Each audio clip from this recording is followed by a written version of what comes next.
So the mindset needs to be that it's not just me. Like, I'm not on my own. I'm not just working hard on my own. It's all of us. And what are the tools that all these other people need to be able to be successful? Not just what do I need to do to make sure the job's done properly. Hey guys, Todd Dawalt here. Thanks for listening to the Construction Leading Edge podcast. Today's episode is a replay of an interview I did a few years ago, one of the most popular episodes with Monish Khadye.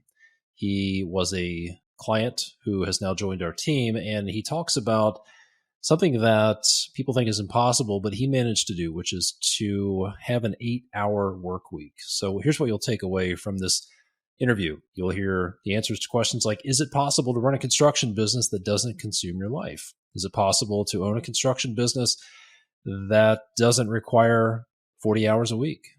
You may be surprised at how Monish got his work week down to 8 hours a week. He talks about why he hated his business in 2021, some before and after images, basically, of what his business looked like before and what it looks like now. Some of the systems that he put in place that helped him go from working 50, 60, 70 hours a week to an 8-hour work week, and some of the unexpected side effects of systematizing his business and why he joined our team to coach now. So this is a great interview. Monish is an incredible guy, one of the best implementers I've ever worked with as a client, and we're super fortunate to have him on our team. So I want to take notes for this one. Here we go. Let's jump into my conversation with Monish Khadye. Monish, welcome back to the podcast. Let's just jump into it. Introduce yourself, your company, and the type of work you do, and then we'll jump into your new role, your new gig that you've jumped into. But just start with that introduction, if you would. Yeah, so my name is Monish Khadye, and along with my wife, Michelle, we own a company in Brisbane, which is on the east coast of Australia, and it's called Khadye Design Construction. And basically we do renovations, extensions, or remodeling as you'd call them, or additions, and we actually raise houses and build another story underneath and things like that. So yeah, pretty cool stuff. And mostly in the Brisbane region. We've got 4 staff, full-time staff, and plus a small collection of very loyal professional subcontractors. Yeah, and you all recently added a new member to the Khadye family, right? Yeah, we had a baby 6 months ago. His name's Max, and yeah, I think out of everything I've achieved in my life, this is probably the most fulfilling thing that's happened. And also given the fact that by the time Max came along, we were set up, so I had plenty of free time to actually take a couple of weeks off and things like that too. So yeah, it's been great. Yeah. And how long have you been in business? I think 3.5, just over 3.5 years now. We started in January 2019. Got it. And that new gig that I mentioned is that you are a client turned coach. You've joined the Construction Leading Edge team, and you'll be coaching a cohort in our Systematize Your Construction Business program. So the question is, why? Why did you want to become a coach on our team? Well, when we went through, before you and I got involved, as a career, professionally, I guess, I've got a trade myself. I've done a diploma. I've been to uni, done construction management. I used to be a commercial project manager, doing pretty big dollar amounts, both here, and I've worked in London as well. So career-wise, profession-wise, that was all great. When we started the business, during that time, I've read plenty of self-help books and business books and things like that, which most people that are ambitious to start a business do. Once we did start the business, as the first year went along, and the first year and a half, I guess, it became glaringly obvious that it's a completely different set of skills to building, actually designing and building a business compared to designing and building a project, for example. And so I've been listening to your podcast since I think it was 2014 or 2015, whenever you first started. Like I remember Lean Construction was the very first podcast I listened to back then. And I just thought I'd reach out to you. And I knew, you do work with American clients. I wasn't sure if the time zones weren't going to work out, but I figured I'd reach out, see how we go. And when I did was when, we fell pregnant. So I knew I need to get this sorted ASAP. Otherwise I'm going to be struggling. But then once you came on board and, introduced me to the tools and resources that you've designed very specifically to help construction business owners, and what a difference it's made to my life personally, like over these last more than 12 months ago now. And, I went from, and I've always, it's kind of the way construction works here. I always worked a 6-day week, 12-hour days and things like that. When I had the business, it was probably 7-day weeks and just non-stop. To me, having a lot more free time, and also I think just like yourself, I'm really about systems and processes and things like that. I just didn't know what they were before you introduced me to them. So now that I have the free time, the business is still continuing its growth, but it's now continuing its growth at the speed of my staff. And we don't want to grow too big too quick and kind of forego all those things. So we're at this happy period where we have to let these guys, give them room to succeed basically and grow. And so as I've now got the free time, I thought as our discussions went along, what do I do? And I had all these crazy ideas, like go and do developments, this and that. I'm just one of those type of people. I just have to do more and more and more. And then, as I say, it's your fault for flagging the idea that maybe I should come along and help you coach. And I figured that'd be a great experience. I really enjoy mentoring our guys, and I've done that professionally within our project teams previously as well. So I figured there's obviously plenty of people in my position that could use this help, and me having the experience of not having these tools and then having them and how it's changed my business, I could probably give them feedback on what works, what doesn't, and how to best use these tools as well. And yeah, I just thought it'd be pretty cool to have a crack at it and see how many people I can help out. Yeah.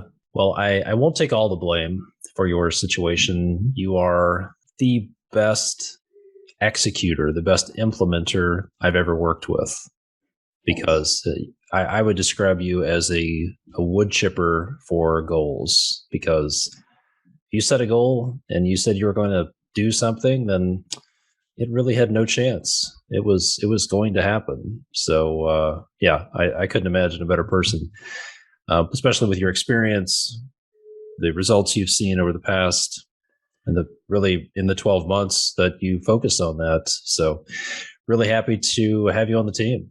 Yeah, that's good. I'm happy to be here. Yeah. So how would you describe your experience with the content and the strategies that we teach? We'll get into the details of some of those most powerful strategies that you've employed, but in general, how would you describe your experience? Well, based on what you just said, I've always believed in effort. I'm not the smartest guy out there or the most naturally talented person out there, and I knew that pretty early on. So I knew no matter what, I just have to put in effort and eventually I'll get through whatever the challenges that are coming up. But having, the right tools for the right job makes that effort sort of a lot less. It's kind of like it's working smarter instead of working hard. And so when you started introducing me to this stuff and we actually started applying it, not just to myself, but to our team and everything as well, the results were, it didn't just make our business more efficient in terms of, we're more profitable now, I have a lot more free time, but also our staff's a lot happier, our clients are a lot happier, and it's kind of put us in this motion where, because everyone's happier, we're getting more referrals as well. Our business is pretty much 100% referral. We don't need to advertise because there's too much demand now. But it's having me putting the right systems in place gives our staff a lot better opportunity to succeed instead of me micromanaging and, breathing down their neck and getting upset at people because they're not doing the right thing, because I never really outline what the right thing to do is. So it's just, there's just a lot more harmony. Like, I know it's not a tangible thing, but every day, like, I'm dealing with less problems. My staff's dealing with less problems. Our clients are dealing with less problems. And it's just, every interaction we have is just a lot more pleasant than it used to be a year and a half ago or whatever. I'm sleeping a lot better as well. I think that's a big thing to talk about, right? Like, as a business owner, you just lie in bed staring at the ceiling because you've got 1,000 problems to solve and not sure what they are. And that kind of has a knock-on effect on, what your diet's like and how grumpy you are during the day, how many coffees you're having and things like that. And now that most of those things are resolved, as we found out, my biggest problem is I have too much time. Not that I have too much time, but it's kind of like I was just in this place where I just constantly had to do stuff. And so I find it difficult to relax and not do anything, but that's where we're at the moment. Like, we're in a really good spot. Yeah, awesome. What I've found is that it's not just the systems and the strategies that are the key. It seems like there, for some folks, maybe most, maybe even all people, there's a mindset shift. There's a change in thinking. Maybe that's the biggest part, is how they think differently. But what would you say is a mindset change that someone who wants to systematize their business needs to be ready to make? I think the big shift needs to be that you need to give away responsibilities and power and authority and everything like that as well, because that is actually what's going to bring you success. It's not, you can't be successful on your own, right? Like, you have to surround yourself with a team that's equally as ambitious and whatever. And if you're hiring the right people, putting these people in the right seats and, and kind of making their jobs as easily defined as possible, so that every day when they rock up, they know exactly what they need to do to be successful. And it just, like, the whole team kind of clicks a lot better. So the mindset needs to be that it's not just me, like, I'm not on my own. I'm not just working out on my own. It's like, it's all of us. And what are the tools that all these other people need to be able to be successful, not just what do I need to do to make sure the job's done properly. Yeah, so I read a phrase in a book recently that some people look at their business as they're the genius with 1,000 helpers. Yeah. And everybody's there to help them do the work. And if that's your mindset, that's what you're going to be stuck doing. And you'll be the tortured genius with 1,000 helpers. Whereas what I'm hearing you say is you need to work yourself out of the business and just work yourself out of a job. Is that right? Yeah, I think you need to kind of realize that if you are doing everything, you are technically the weakest link, right? Like, you have to acknowledge that if everything is on you, like, if you're sick for a day, your business is screwed. You can't not be in that position. So I went, all right. And you have to believe that there are people out there that can do certain things a lot better than you can yourself. And you need to start.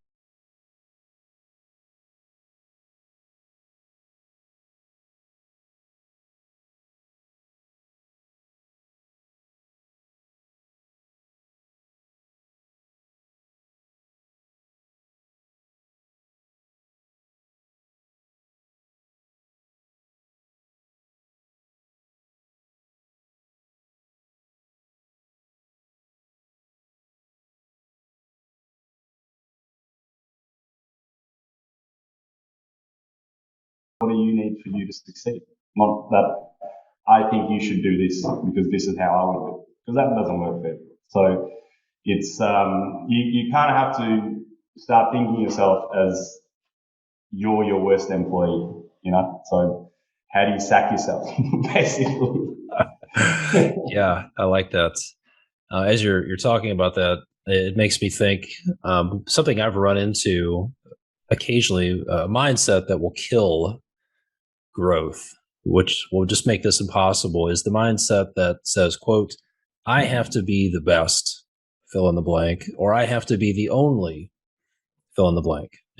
If someone believes they have to be the only salesperson, the only project manager, the only one dealing with clients, the only one doing purchasing, the only one working on equipment, then they'll be stuck.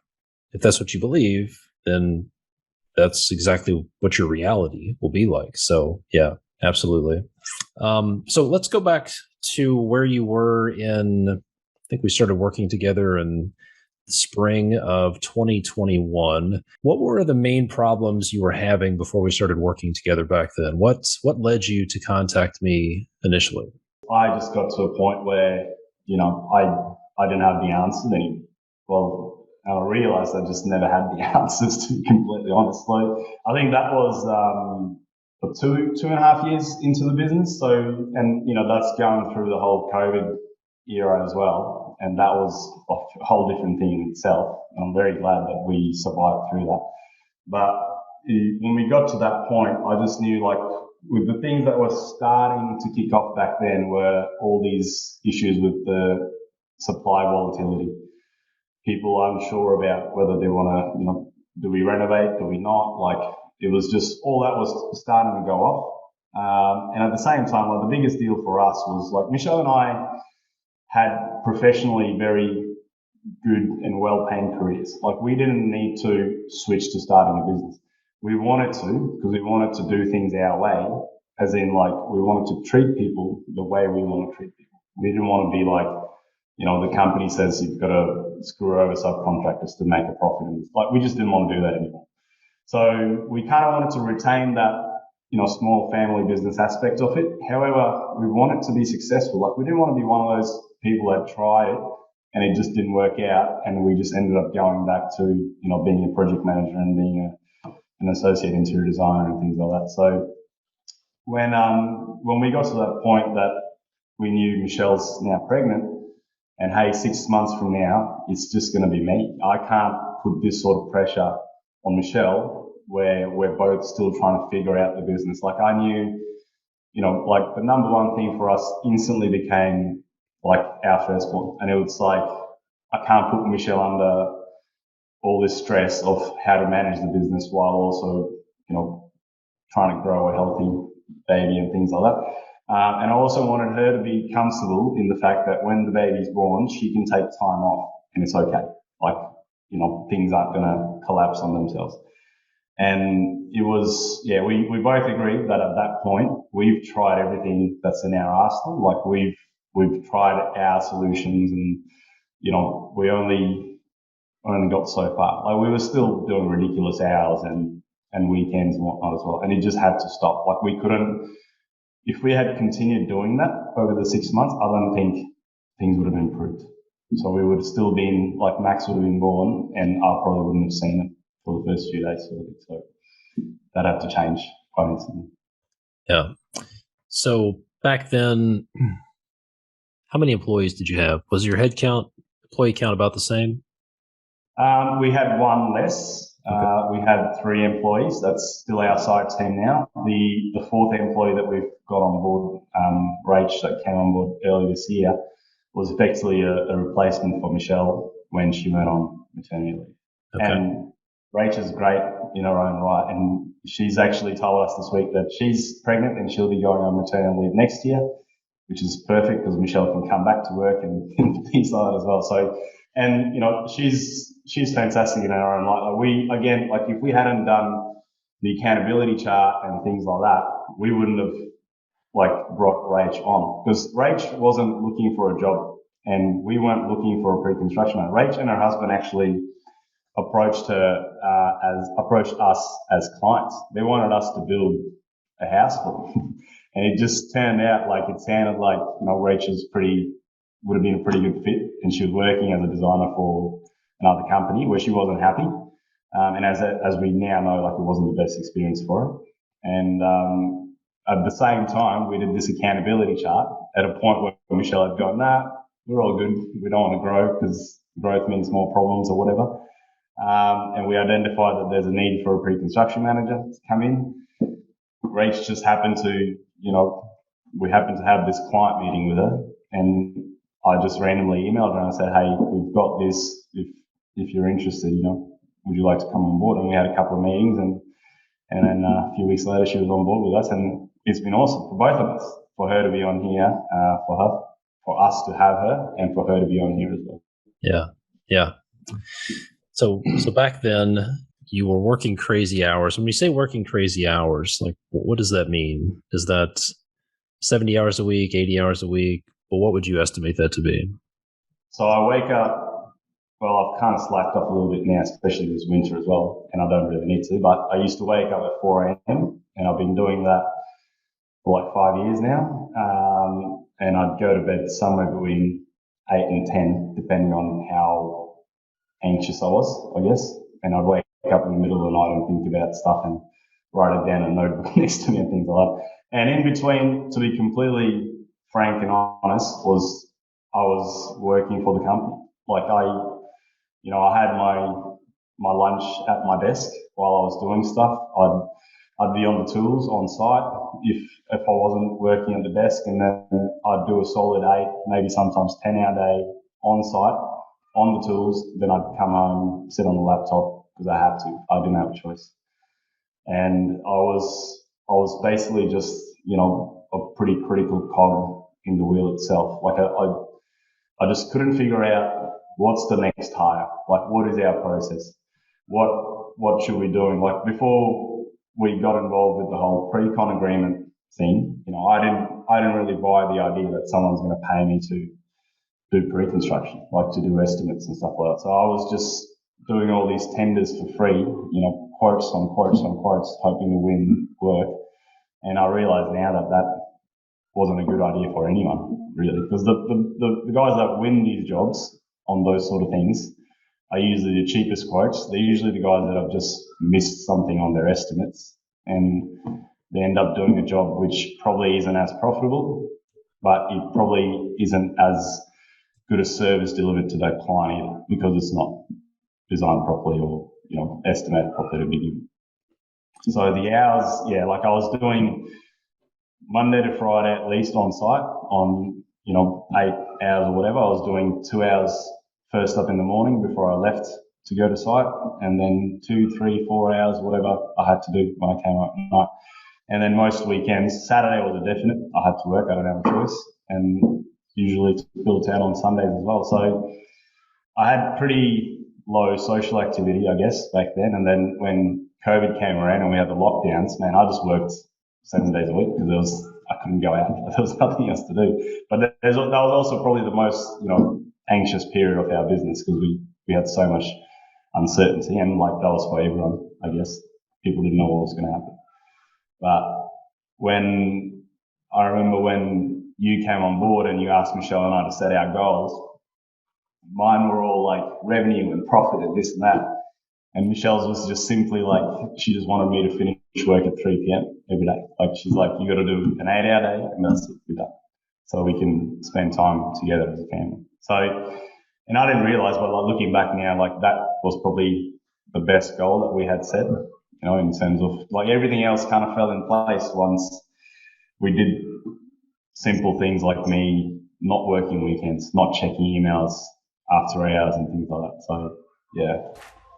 Hey guys, Todd here, and if you're a custom home builder, a remodeler, or a general contractor, and you'd like to learn how to get paid for estimates, if you're tired of giving away your time and expertise, giving away 30, 60, 80 hours a month, every month for free, then there's a free masterclass that we're making available to you for the first time in a few years. It's our Get Paid for Estimates masterclass that hundreds of builders, remodelers, and GCs have used in the past few years to end the practice of free estimates.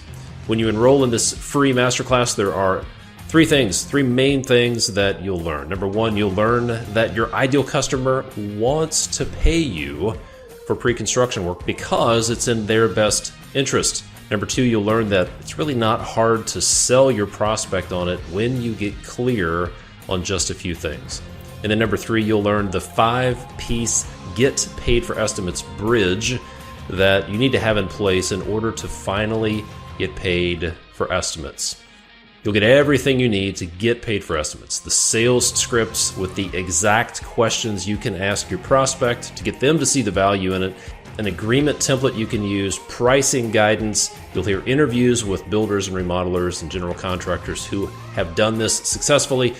You're going to get everything you need to have the confidence to go out and actually do it. So if you're ready to end the practice of free estimates, then go enroll in the free Get Paid for Estimates masterclass over at constructionleadingedge.com/start today. Hit pause on this episode, go to constructionleadingedge.com/start, START, and let's join the movement to end the practice of free estimates. Now, let's get back to the episode. Let's talk about I talk to people a lot about the stress level, but I think the anxiety is a big deal. Talk a little bit about what that anxiety felt like for you. It's just a constant unknown, whether you're going to, make it, whether your business is going to fail. Probably the biggest thing in terms of anxiety wasn't, I always had the backup if I could go back and have a job. I really didn't want to, but it was there. But the biggest anxiety for me and the worst sort of aspect of the business has been today is letting people go, like firing people. And so when I did that the first couple of times, just because they weren't the right fit for the business, and that was because I hadn't identified their roles properly and stuff like that, but that's a different thing. But it's like, after that, I just didn't want to hire people because I was like, I don't want to hire people because I can't stand firing people. And so it put me in this really stagnant space where the company, if you look at it as a separate entity or a separate system, it needed to grow, like it needed more people. But because I was being selfish in a way, and I'm going, I don't want to do this because I don't want to hire someone, I was kind of holding the people that we had on board, I was holding them back. I was kind of holding our clients back from getting a better service from us. And, as a family, I was holding us back from having that free time and having dinners together and stuff like that. So that's probably the biggest, in terms of anxiety, that was the biggest thing. And then obviously the next thing was, am I going to win work or not? And so that, because I had so many rejections in terms of, in the initial stages, being a competitor against 3 or 4 other builders and losing so many quotes and knowing that I've actually quoted this job properly, it's just that someone else has stuffed up and lost it. It built this thing in my head that I eventually had like a fear of quoting. Like I didn't want to do estimates because that process for me in itself was very stressful. Because as I was estimating, in my head, it was just like, no, you're going to lose, you're going to get rejected, and this is like, you're not going to win this job, you're not going to have work. And it would just turn and turn and turn, and I'd just be lying in bed going, man, like, should I even bother estimating this? It's not worth it. So that was the other aspect of it. And as you pointed out quite rightly, like, don't do it. So I don't do it anymore because we split the pre-construction thing separately. Rach now puts together the estimates. Like I still put in my part, like in terms of structures and the technical stuff, but she's the one that actually is the estimator, and she's the one that submits and gets feedback and whatnot. And because we're doing the pre-construction agreement, and it's basically a project in itself, we're getting like pretty much our win rate is 1-to-1 because we're picking the right clients. We're providing them quite a valuable service in that and actually meeting their budgets and their design requirements instead of me just being in a race just tendering for whatever. So now instead of us winning one in, I think it was 5 jobs or 1 in 6 jobs, we're only estimating jobs that the clients quite seriously would like us to do. And the only reason it hasn't gone forward in a couple of instances is because these supply prices have just been ridiculous, and the job's gone out of what people could afford, basically. But in saying that, it's on a waiting list. So these people are like, I might come back to you a couple of years later and whatnot when I'm ready. So yeah. I don't have to. to summarize, working 16-hour days, 5, 6+ days a week, hated estimating, spending a lot of time doing free estimates, growth was bad, stress level was high, didn't want to hire people. Yeah, kind of a gloomy picture back then. So take us to the moment we started working together, you started executing on these strategies. Take us to the moment when you realized that the work you were doing was actually working to solve those problems. Yeah, and like when you said a gloomy outlook, I'd gotten to a point where I just hated the business. Like I just didn't, I felt like I'd built this thing, like this machine that had trapped me. And I was just like, I don't want to, like, something needs to change because I don't really want to keep doing this. I can't do this for, 20, 30 years or whatever till I retire. So when it changed, I guess it didn't change overnight, obviously. When you came on board, we looked at, there's all these problem areas, and all right, let's pick one and start chipping away at it. And as we did that, you introduced all your set of tools and resources that you've got, and I started actually implementing them, and you're like, all right, this is now resolved, let's move on to the next thing. And obviously, it was still effort to actually do all that, but it was effort in the right direction because I was finding out I'd do one thing and it would fix 5 things. So I can't think of an example at the moment, but it was like the pre-con agreements, right? Like me just going, all right, we're just going to do this. We're just going to get involved with clients that actually see the value in doing this with us. And that just eliminated these other jobs that I have to tender for and stuff like that. So it just instantly freed up so much of my time. And then I could actually dedicate my time specifically to these clients who are paying us to, look after them instead of just them just being a number, basically, which then led to us getting more referral work with getting similar clients and things like that. And so I think so we started working together in May last year, and we got to November, which is when we recorded that first podcast episode, I think. And by the time we got to November, we were in a really, really good place. Like November was the first time Michelle and I went and took a week off. Like it sounds weird, but in, nearly 3 years, it was the first time we took a week off. And I told my team, like, we're having a break. Like, I don't really want to be bothered and whatnot. And they were all on board. And it was a couple of calls just to check in to see how things were going. But it was so liberating to be able to just have the time to ourselves and, go for a walk along the beach and things like that. Like, I know that sounds like a fantasy, like it did 6 months before that, just being like, oh, no, I can't take a week off and not think of the business. So, yeah, it's over the 6 months, it made a massive difference. Yeah. So you've done a lot of great work implementing these systems. I'm curious, what were the top 2 or 3 most impactful systems and processes that we worked on that you can look back and say, wow, those really moved the needle, or they had the most impact for us?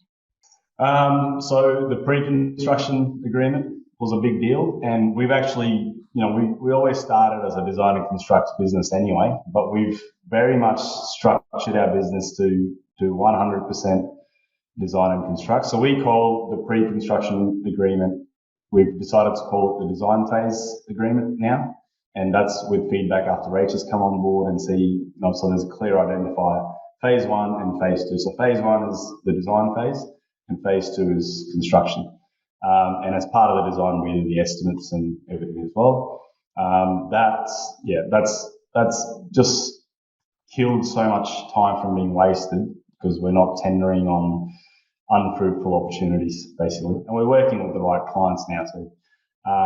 The next thing was, as we set up our actual processes and, individual tasks and who's accountable. And then when you did the accountability chart with us, looking at what it looks like 2 years from now and things like that, that was a big game changer as well, because it really, like I had some sort of rough organizational chart in my head, but to narrow it down to like what seat is accountable for what, regardless of the individual, and then figuring out what individual goes in there. That was a pretty big deal too. And then the last, probably the third best thing has been the revenue maximizer, because now it's not just me working towards our business goals, it's the whole team. So every month we do that, and then the site team knows what their deliverables are, the design team knows what their deliverables are, and so we're making sure we're profitable on a month-to-month basis, not getting 3 months down the track and going, man, there's a hole in our cash flow now, we need to sort this out. The revenue maximizer actually has helped us become more efficient on site, because now everyone's thinking about downtime and down days and whatnot, and how best to avoid that. So, and I'll mention another thing, like the handoff as well, from pre-construction to construction has been a big deal. Like that actually then ties in, like they're all kind of tying together, obviously, but that kind of ties into the revenue maximizer, because if the site team has had, like, obviously you can't get perfect, but as good a handoff as they can, they have everything they need to be like, all right, it's going to take us 6 weeks or 8 weeks or whatever, and we can certainly achieve this by this date. And then all our long lead items are ordered beforehand, and I'm not sure what it's like over there at the moment, but it's quite chaotic with supply issues here. So, but when that happens, we just switch. So if we find out, actually we're not getting our windows next week, it's going to be the week after, we already have all this other stuff lined up that we just bring forward. And like the best thing is we're prepared for it all. Like we have the design, we have, the orders have been issued. So all that it takes is we just switch, and we do, at the end of every day, the site team does the daily planner. So there's no time being wasted driving around to the shops and things like that. They go to site with what they need, they know who to organise to get there. And at the end of every week, or the beginning of every week, depending on what the week's like, we do a 2-week look ahead. So we're working ahead of any of these issues. And one of the big things, to reduce my personal anxiety is at the moment we've got contracted work going through the end of this year. So it's, end of July now. So we're pretty good till Christmas. And with what we're designing in pre-con is enough to do all of next year, which, by the time we get to Christmas this year, it's very likely that we will be booked out for all of 2023, which is just a massive weight off my shoulders. Because again, it comes back to, if we don't have work, what do we do? I'm going to have to let people go because I really don't want to do that and things like that. So having that is it's massive security. Yeah. So let's talk about what life and business look like now. How is your revenue compared to where it was 12 months ago? So our revenue, I think we were just under 1.5 million 12 months ago. We finished this financial year at around 1.8 million with, the same site team. Like we haven't brought on more guys or anything like that. And this year with what we've got in the pipeline, we'll probably go up by 30%, I'd say, roughly. And, I'd started thinking about, because we've got the accountability chart and the team's seen it and they're working towards it and whatnot. And I started thinking about the next hire, and we need a carpenter and stuff. And my site team was like, nah, we don't need anyone.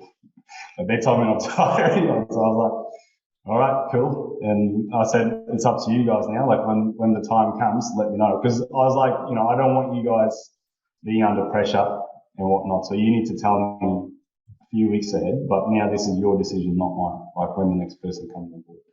And that's what I was saying about we're growing, but we're growing at a pace that everyone's comfortable. Everyone's got a chance to succeed. And they themselves, they're a lot happier these days as well. Like, they're not having to do overtime, and because we're more profitable, we've done bonuses, we've given our guys skill cards and things like that as well. So, and, our supervisor, we enrolled him into university at the start of this year, and so he's doing a construction management degree part-time. Our other carpenter, he's about to start his course next month, and it's a 12-month course for him to become a site supervisor and a licensed builder and things like that. So everyone's we're in this place where everyone's got the opportunity to tick off their personal and career goals. So yeah, it's a lot better. So revenue is up around 20%. How was your profitability over the past 12 months compared to the previous year? It's quite interesting, and I don't really want to brag about it or whatever, because at the moment there's builders here that are going broke, that are going under, and these are massive tier one companies going under, and companies that have won business awards and things like that. And in comparison, our profitability has increased, and it's increased because we're no longer wasting time. We're no longer wasting, materials, or there's no downtime at all and things like that. It's not like we're charging more or ripping clients off or taking advantage of whatever is going on at the moment. Like, our rates they've changed with inflation, but we're not like, oh, this client's a sucker because we can't find anyone else, we're just going to double our, triple our. Like, we're not doing that, because at the end of the day, we just want to make sure that clients are still happy and they're getting value for whatever they're purchasing. But where we have become profitable is, because I'm now the integrator, I guess. Like, I don't have a full-time role in the company as much. There's people better than me doing those spots, and you have to acknowledge that, because there's people better than me doing 3 or 4 different jobs that I used to do as one person. These jobs are being done a lot better, and so our sales is better.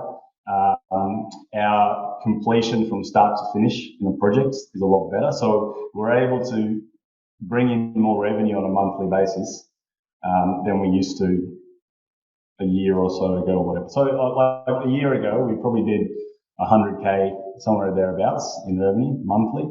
At the moment, we're sitting around 200 to 220 for this financial year. And that's without us pushing too hard and, people breaking and whatnot. Like, we have not done a single Saturday, and like, we won't. And most times we're not, like, I've told the guys, I'm not forcing anyone to do overtime. Like, I'm happy for them to do their 8 hours and whatever. If they choose to do overtime, it has to be a team decision. It can't be that one person wants to do it and he directs everyone else to do it. There is, with the wild weather we've had, there have been circumstances where things just haven't gone to plan, and we've had to do that. But there was, like I was saying, with the accountability chart, I don't have a full-time job, so I become support essentially. And there was a period towards the end of May where we had really bad weather here, and there was the flu or COVID or whatever went through the team as well. And yeah, there was a personal death in the team too. So I just stepped out on site, and I loved it. I spent a week sitting on an excavator. It was awesome. It was like going on a holiday, to be completely honest. But, I was able to step in and just help the team out. Like, instead of me going, I can't come and help you because I've got so much to do as well. Which, although I did, because I'm working so far in the future now, it was easy to just be like, all right, I've got to step in and help you guys out. So it was awesome. Yeah. And how many hours a week are you working right now on average? At the moment, I'm probably close to around 8 to 10 hours, I would say. And anything, I do work more than that, obviously, but they're the critical hours that I have to work. And those hours are basically as a CEO or as like a project manager, if you like, which is what I really love doing.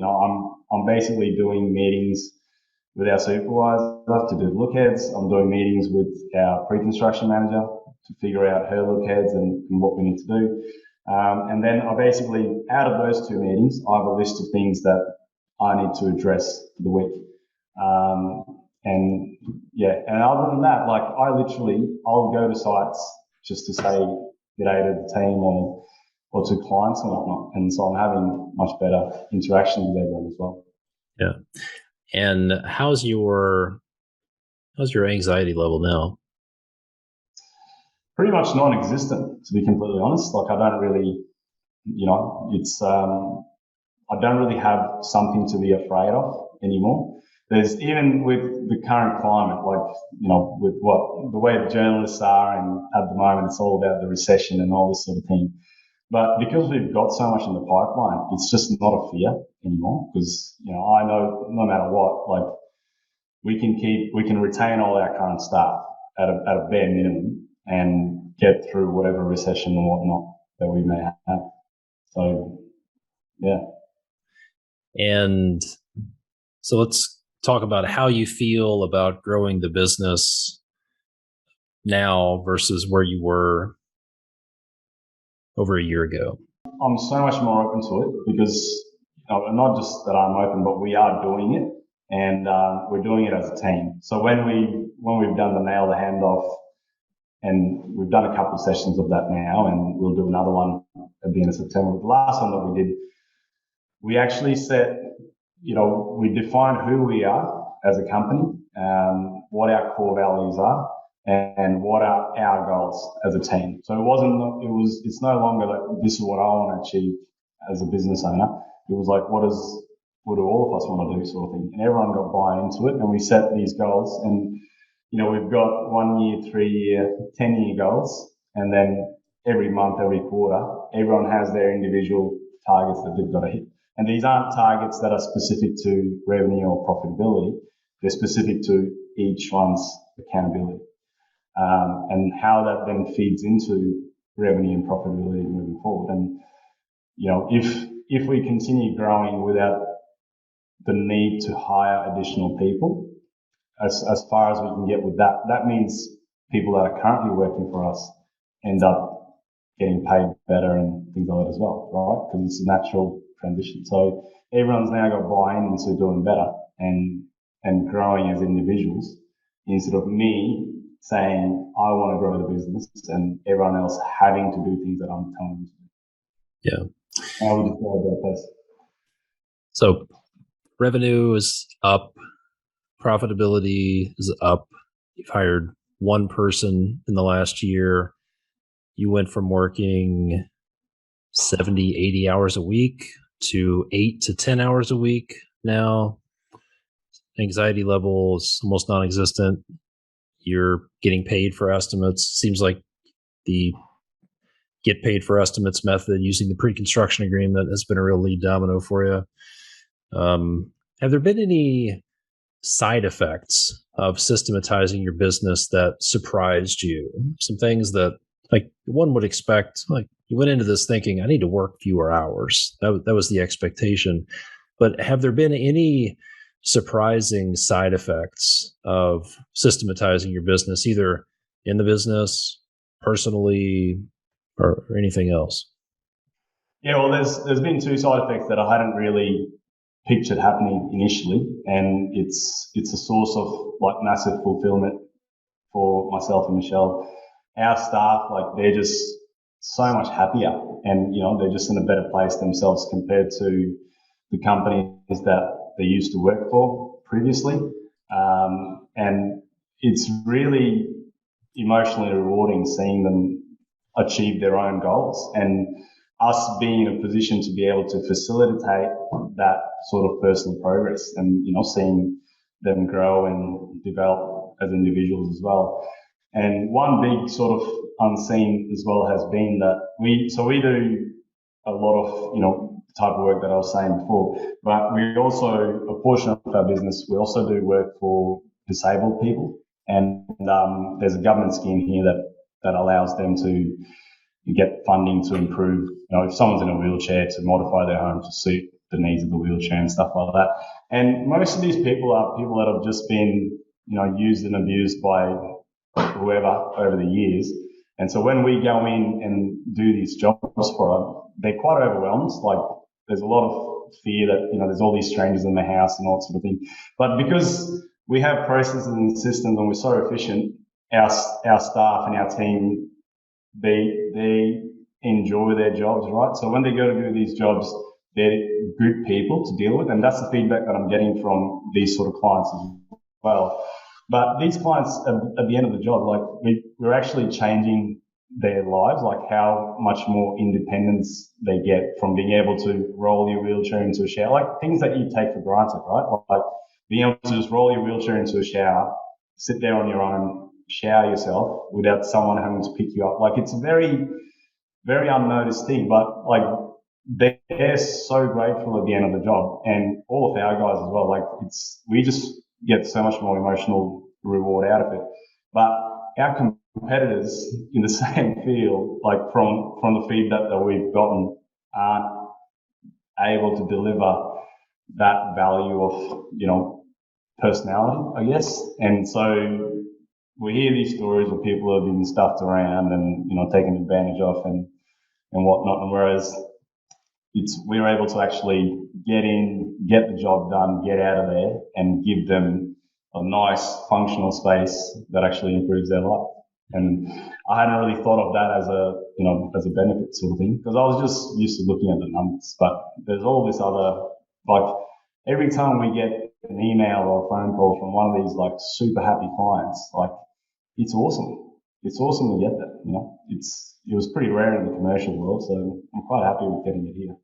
And if we hadn't systemized our business, we wouldn't be in this position, I think. I think we'd probably be like our competitors that are stressed, that are struggling with all these different issues and, trying to figure out things on the fly. Yeah. Having an impact on, you're having a positive impact on, and really it's kind of a ripple effect. You're having a positive impact on your employees, positive impact on your family, positive impact on your customers, their lives.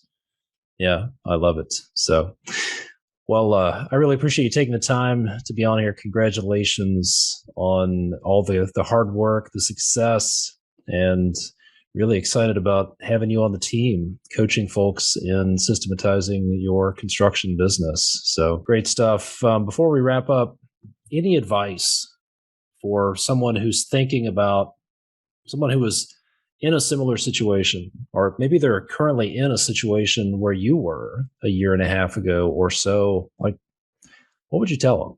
I think it's worth having a crack. No matter no matter how good you believe you are, or how prepared you think you are. If you have any doubt that what I've got here isn't perfect and I need help, just reach out and ask for it, because the transformation, besides just the figures, like you're going to add so much more value to your life in terms of, just being not anxious, being calm, having free time, being able to spend time with your kids and, going on holidays and things like that. And just the day-to-day dealings. Like I have really awesome relationships with our clients because I'm able to go in and just have a chat with them about whatever, like instead of just being like, oh, I've got so much to do and, I'm losing money on this job or whatever the case may be. So it's if anyone's in that similar position where I was a year and a half ago, like I would suggest getting involved and seeing where that takes you. Good stuff. Thanks a lot, Monish. Appreciate it, man. No worries. Thanks. Talk to you soon. You bet. And hope you enjoyed that episode. Be sure to check out the show notes for more details over at constructionleadingedge.com/podcast. And if you get value out of this podcast, would you do me a favor? Would you please leave a rating and a review on Apple Podcasts or Spotify? And if you're watching on YouTube, please like and subscribe. If you own a construction business and you feel stuck, or you feel like you're spending too much time in day-to-day firefighting, maybe dealing with all of the problems, if everything's stuck in your head, or if you just don't feel like you have time or energy to work on your business because you feel like you're stuck working in it, if you want your business to run without you so you can take a vacation, or maybe to be able to sell your business one day, or if you just frankly want the business to survive if something happens to you, then there are 4 crucial systems that you need to have in place. Number 1, if you're a home builder, remodeler, or commercial general contractor, you have to get paid for estimates. Those free estimates are killing your bottom line, sucking the life out of you. And you can get all the tools you need to get paid for estimates, the templates, sales scripts, pricing guidance, and let's face it, the confidence that you need. You can get all of that for free right now over at constructionleadingedge.com/start. You'll get the entire Get Paid for Estimates masterclass. Go to constructionleadingedge.com/start. You can get all of that for free.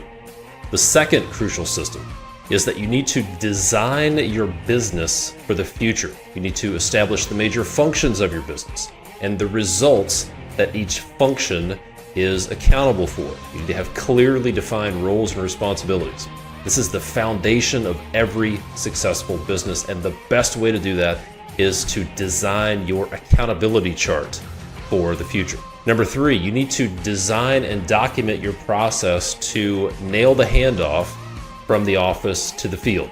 This is a very disciplined and documented process that maps out every step of the pre-construction process. Look, companies that are good construction companies are actually good pre-construction companies. They're good pre-construction companies.